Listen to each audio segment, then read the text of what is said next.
আপোনালোকৰ বাবে লৈ আহিছে এটা নতুন কৌশল এটা ভাৰ পিচ কৰি আৰু তিনিটা শব্দ লগত লগাই হাজাৰ হাজাৰ বাক্য আপোনালোকে বনাব পাৰিব মই শেষত দি আছোঁ ট্ৰিকটো আৰু এনেকুৱা ট্ৰিক পাবলৈ আপোনালোকে মোৰ পেজটো ফ'ল' কৰিব আৰু পাই থাকিব এনেকুৱা নতুন নতুন কৌশল বহুত আছে জাষ্ট আপোনালোকে চাই থাকক আৰু লাইক কমেণ্ট কৰক আৰু কমেণ্টত আপোনালোকে আৰু এটাকৈ বনাই যাব পাৰিব এটা নহয় দুটা তিনিটা চাৰিটাকৈ বনাব পাৰিব হাজাৰ হাজাৰ ইজি মেথডত এটা ভাৰ পিচ কৰি তিনিটা শব্দ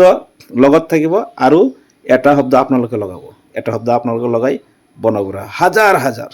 চাওক ইয়াতে এটা ভাৰ্ব দি আছে go verb present continuous tense I am going to market মাৰ্কেটৰ ঠাইত আপোনালোকে যিকোনো জাগাৰ নাম দিব পাৰে I am going to Dhubri I am going to Goalpara I am going to Guwahati I am going to Shillong